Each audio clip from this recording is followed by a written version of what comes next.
नमस्कार, मैं हूं अंकुर और आप देख रहे हैं सत्यहिंदी.com। आइए एक नजर डाल लेते हैं अब तक की सुर्खियों पर। राज्यसभा की 16 सीटों के लिए आज मतदान हो रहा है। महाराष्ट्र में 6 सीटों पर, कर्नाटक और राजस्थान में 4-4 सीटों पर, हरियाणा में 2 सीटों पर विधायक वोट डाल रहे हैं। आज ही चुनाव के नतीजे घोषित कर दिए जाएंगे। इससे पहले 41 नेताओं का निर्विरोध निर्वाचन हो गया था। इन नेताओं में कांग्रेस के पी चिदम्बरम से लेकर राजीव शुक्ला, बीजेपी की सुमित्रा वाल्मीकि से लेकर आरजेडी की मीसा भारती और सपा रालोद गठबंधन के उम्मीदवार जयंत चौधरी आदि शामिल रहे। महाराष्ट्र में जिन 6 सीटों पर चुनाव होना है उनमें बीजेपी की ओर से पीयूष गोयल, अनिल बोंडे, धनंजय महाडिक मैदान में हैं, जबकि शिवसेना की ओर से संजय राउत और संजय पवार चुनाव लड़ रहे हैं। कांग्रेस की ओर से इमरान प्रतापगढ़ी और एनसीपी की ओर से प्रफुल्ल पटेल चुनाव मैदान में हैं। वहीं हरियाणा में बीजेपी की ओर से कृष्णलाल पंवार, कांग्रेस की ओर से अजय माकन और बीजेपी जेजेपी समर्थित उम्मीदवार कार्तिकेय शर्मा चुनावी मैदान में हैं।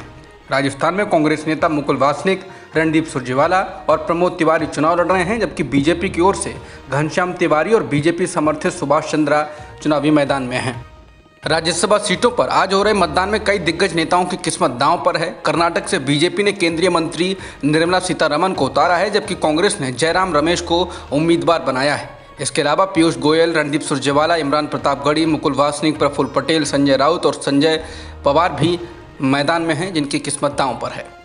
महाराष्ट्र में एआईएमआईएम के 2 विधायकों ने महाविकास अघाड़ी को समर्थन देने का ऐलान किया है। महाराष्ट्र के औरंगाबाद से एआईएमआईएम के सांसद इम्तियाज जलील ने ट्वीट कर कहा कि उनकी पार्टी के दोनों विधायक कांग्रेस के उम्मीदवार इमरान प्रतापगढ़ी के पक्ष में वोट करेंगे।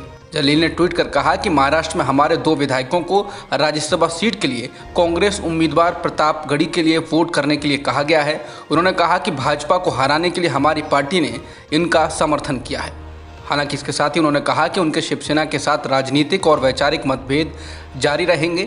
वहीं शिवसेना के सांसद संजय राउत ने कहा कि राज्यसभा चुनाव में महाविकास अघाड़ी के सभी 4 उम्मीदवार जीत हासिल करेंगे।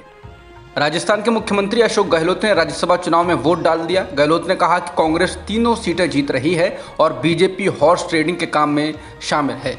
बता दें, इससे पहले विधायकों की खरीद फरोख्त के डर से राजस्थान सरकार ने गुरुवार को जयपुर जिले के आमेर इलाके में शुक्रवार सुबह 9 बजे तक इंटरनेट सेवाएं बंद करने का आदेश दिया था। बता दें, कांग्रेस विधायकों को उदयपुर से लौटने के बाद आमेर इलाके के होटल लीला में रखा गया। हालांकि एक अधिसूचना के अनुसार इलाके में वॉइस कॉल और ब्रॉडबैंड सेवाओं को निलंबित नहीं किया गया। भारत सरकार ने उस बात से इनकार किया है कि ईरान के मंत्री ने सत्तारूढ़ बीजेपी सदस्यों द्वारा पैगंबर मोहम्मद पर विवादास्पद टिप्पणी का मुद्दा उठाया था। विदेश मंत्रालय ने इस बात पर जोर दिया कि दोनों विदेश मंत्रियों के बीच बैठक के दौरान ऐसा कुछ नहीं हुआ।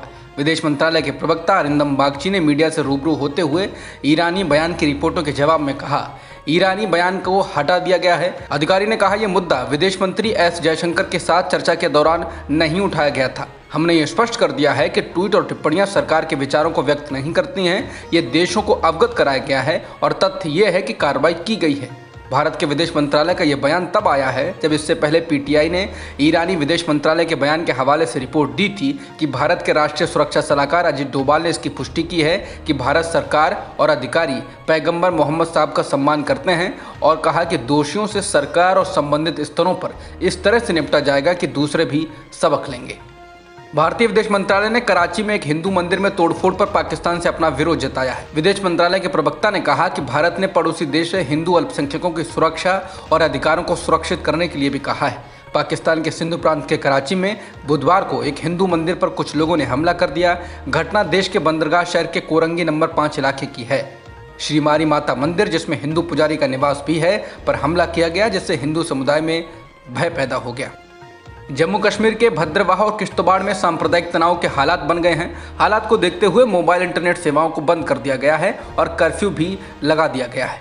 हालात को देखते हुए सेना को भी बुलाना पड़ा और सेना ने भद्रवाह में फ्लैग मार्च किया।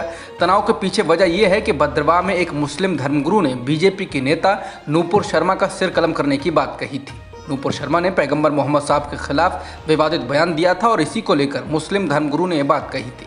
इसका एक वीडियो भी सामने आया जिसमें आदिल गफूर नाम के धर्मगुरु को एक मस्जिद से लोगों को संबोधित करते हुए देखा गया था। इस मामले में भद्रवाह पुलिस स्टेशन में एफआईआर भी दर्ज की गई थी, जबकि एक दूसरी घटना में एक हिंदू युवक ने पैगंबर मोहम्मद साहब के खिलाफ सोशल मीडिया पर आपत्तिजनक पोस्ट डाली थी। नूपुर शर्मा की टिप्पणी के खिलाफ मुस्लिम संगठनों ने बुधवार को किश्तवाड़ में बंद बुलाया था, जबकि गुरुवार को भदभा में इसी तरह का विरोध हुआ। पुलिस ने कहा कि हालात को काबू में रखने के लिए सभी जरूरी कदम उठाए जा रहे हैं। दोनों ही मामलों में एफआईआर दर्ज कर ली गई है। पुलिस ने चेताया है कि कोई भी अगर कानून और व्यवस्था के साथ खिलवाड़ करेगा तो उसे बख्शा नहीं जाएगा। यूक्रेन के राष्ट्रपति वोलोदिमीर जेलेंस्की ने कहा है कि ब्लैक सी बंदरगाहों पर रूसी नाकेबंदी के कारण लाखों लोग भूखे मर सकते हैं, क्योंकि इसने दुनिया को एक भयानक खाद्य संकट के कगार पर छोड़ दिया है। बता दें, रूस ने यूक्रेन के तट के बड़े हिस्से पर कब्जा कर लिया है और कृषि निर्यात को अवरुद्ध कर दिया है और अनाज की कीमत बढ़ा दी है। जेलेंस्की ने कहा कि यूक्रेन अब बड़ी मात्रा में गेहूं, मक्का, वनस्पति तेल और अन्य उत्पादों का निर्यात करने में असमर्थ है, जिन्होंने वैश्विक बाजार में स्थिर भूमिका निभाई थी। एक वीडियो बयान में उन्होंने कहा कि अगर ब्लैक सी की रूसी नाकेबंदी जारी रहती है तो लाखों लोग भूखे मर सकते हैं। बता दें, यूक्रेन और पश्चिमी देश ने रूस पर खाद्य आपूर्ति को हथियार बनाने का आरोप लगाया है। वहीं रूस का कहना है कि मॉस्को पर अंतर्राष्ट्रीय प्रतिबंध इसके लिए जिम्मेदार है। अब तक की खबरों में इतना ही। बाकी खबरों के लिए बने रहिए सत्यहिंदी.com के साथ।